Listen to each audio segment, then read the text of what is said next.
Well, we have a saying on this show that conspiracy theories are just 6-month spoiler alerts for what's to come. And there's no shame in raising these questions. So here's one for you. With over 30 million, upwards of 43 million illegal immigrants that have poured across the border during Biden's presidency, and the federal government is building massive facilities that can sleep tens of thousands of individuals all across the country. You probably haven't heard about these large facilities, have you? Well, why are they being built? Who are they for? We might finally have an answer. Listen. It's not for these illegals, especially let's go off the numbers that they're telling us that there really are. They're saying, what, 11 million? In reality, I can tell you right now, with talking to all of the agents that I've talked to, private sector, looking at the cameras and all the real data, we're over 30 plus million who've actually entered this country. Yep.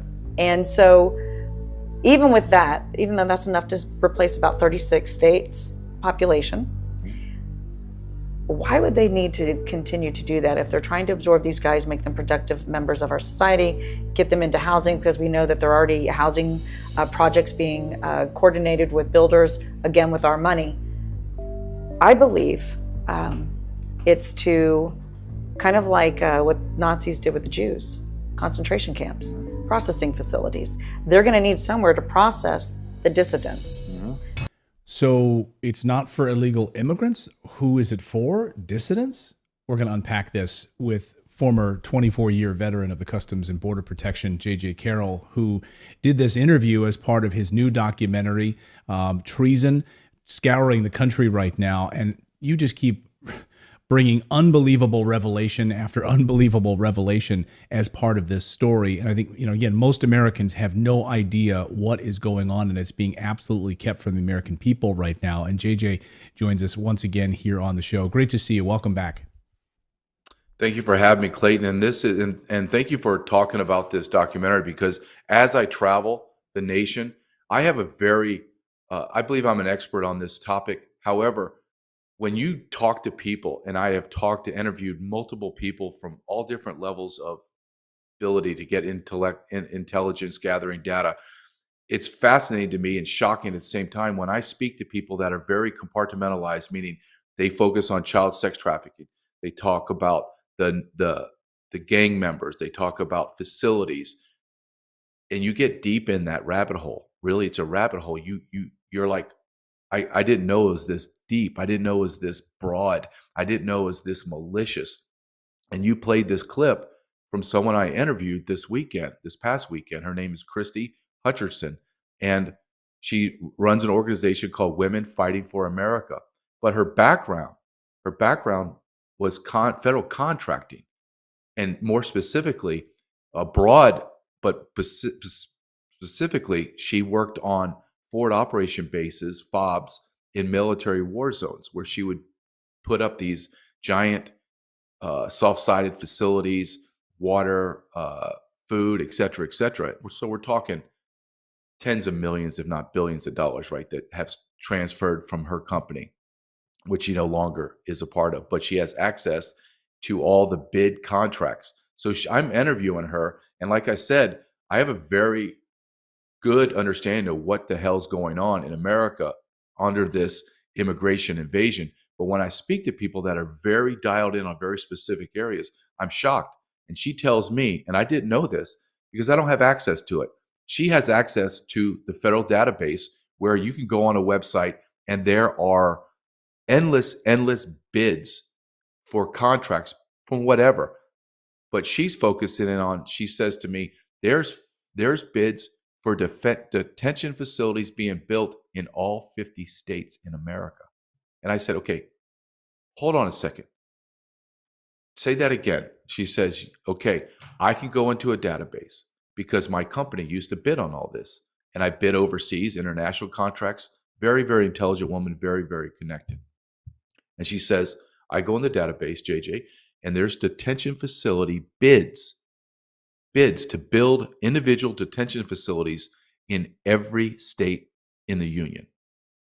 And then she goes on to say to me, well, JJ, who do you think they're built for? Are they built for all the illegal aliens or the unaccompanied alien children? Of course not. And she has a point, right? So because why you're would, yeah, you would think, right? So that's where I was confused. I would have thought, okay, they're building all of these detention facilities across the United States for a purpose, illegal immigrants. But no, right? Because as your data has suggested, most of these ICE facilities, right? Can you talk about that, are completely empty? Yes. Well, they are completely empty. I talked to my buddies in Texas and in San Diego, and I talked to my ICE supervisors, and they tell me, JJ, they're empty. So you're talking anywhere from 30 to 40,000 beds across America, mainly on the southern border, right? Are empty. Well, why are they empty? Because we have massive catch and release. Let me explain what this looks like. In the old days, right? The old days, Clayton, 3.5 years ago, not 30 years ago, when I got someone that was special interest alien, deported felon, whatever, I didn't release them. I sent them to a ICE holding facility, and they went and they waited there a week, 2 weeks, a month, whatever it was, to go in front of the judge, find deported, or found to be guilty of reentering as a felon. Then they spent time in federal prison, and then they would be deported. So we had all this bed space. But now, if I get someone that's a deported felon, I know this is going to be hard for people to believe. I arrest someone that's a deported felon now, I'm releasing them. I'm releasing them on the street. So you go from arresting people 3 years ago, setting up for deportation and prosecution, goes to, we call it a camp space in an ICE facility, and then that individual goes through the court system and then is ultimately deported after he or she serves her time. Not now. Everyone gets arrested by the Border Patrol. They quickly vet them, and then release them. Just release them. We just had 8, I'm going to mispronounce it, Kyrgyzstanians, 8 of them that crossed the border, were vetted and released. Now we find out they were actually ISIS terrorists. ICE had to go find them.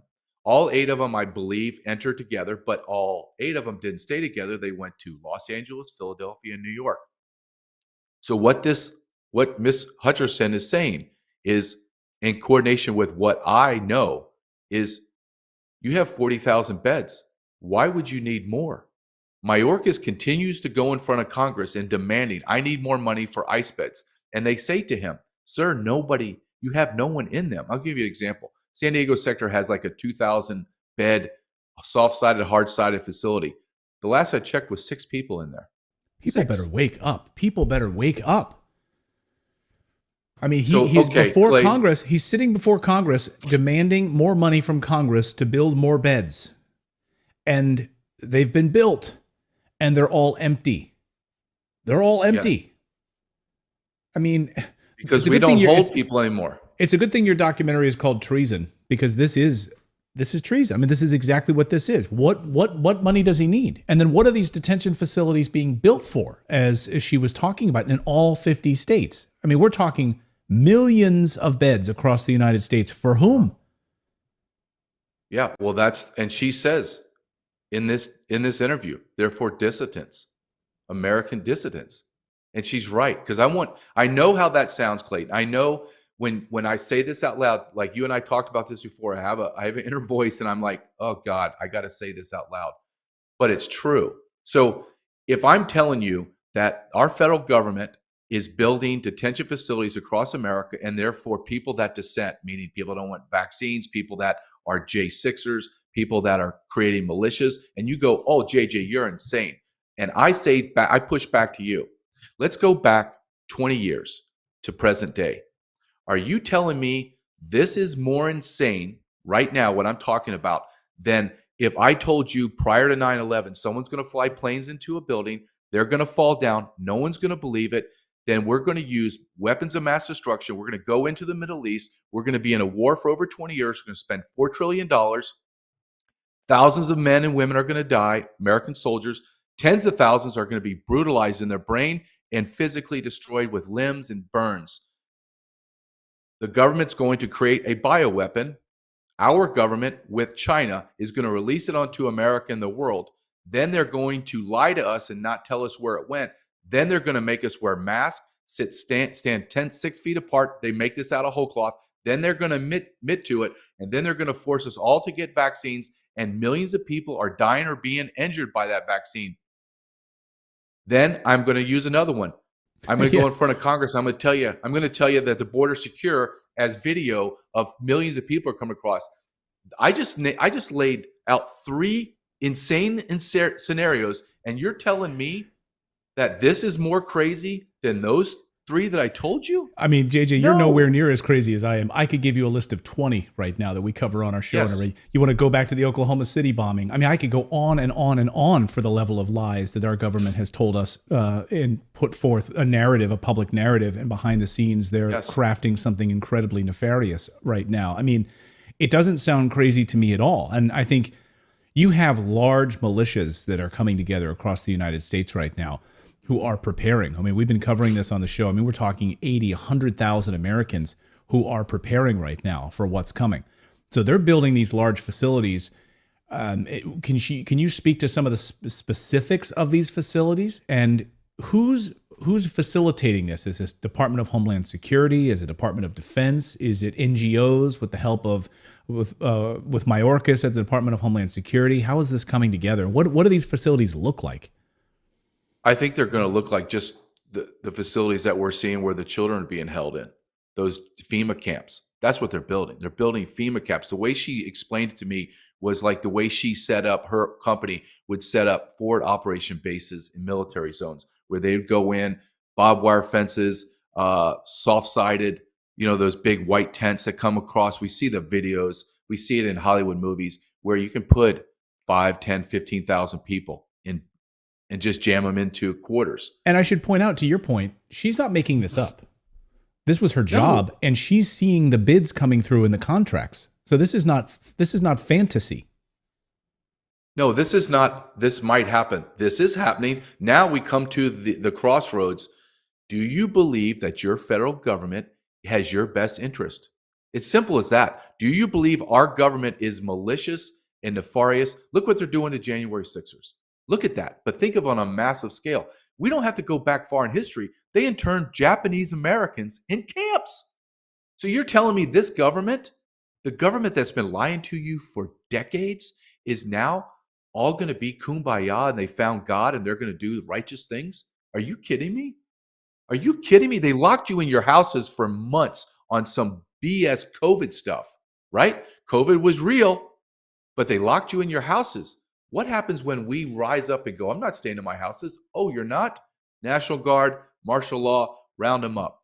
So I have a woman that I think is highly intelligent, very, very successful, has made a lot of money in her business, and now is devoting her life to fighting the federal government and exposing the truth. And she's telling me, JJ, this is for dissidents. When I talk to experts, and then I fact check that expert, and I talk to other experts, and they validate, I cannot logically listen to someone like that and then dismiss her. No, you don't know what you're talking about. No, she obviously knows what the hell she's talking about, Clayton. Look, the more I go on this journey, called me and Ryan Madden, my business partner on this documentary, called A Journey, I am absolutely shocked at what I learned. I send you stuff, right? As I come back, I send you and I tell you, Clayton, I know this is going to sound crazy. This is what I uncovered. I know it's bizarro world, but it is. I mean, this week I sat and talked to multiple people that have intimate access of child sex trafficking.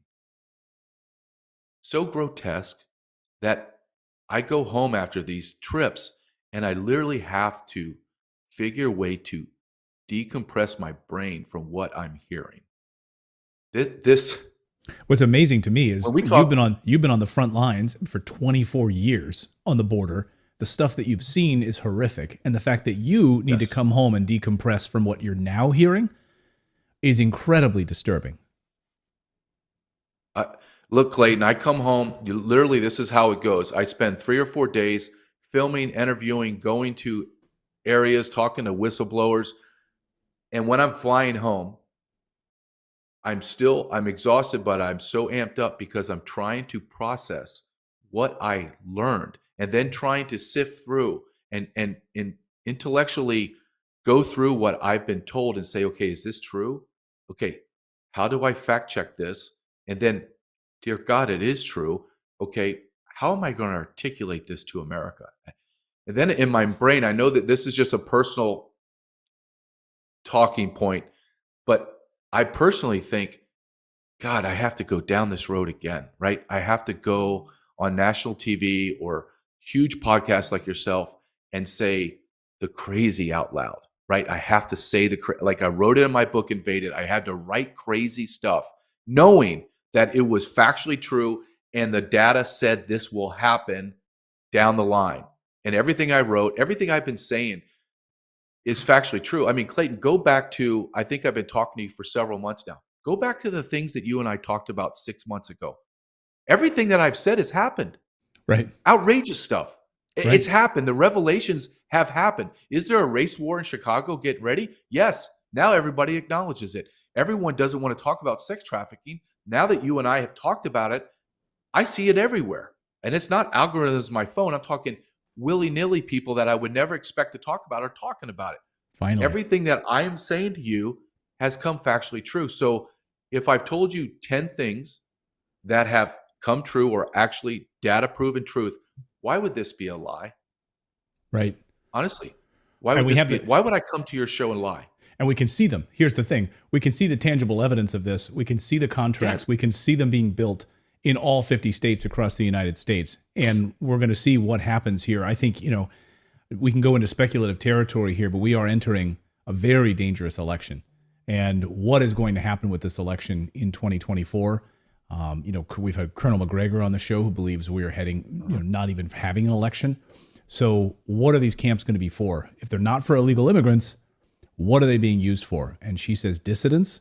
I mean, keep it tuned right here. I mean, I really think that this is an eye-opening and terribly scary piece of this. I want our audience has been fantastic in this.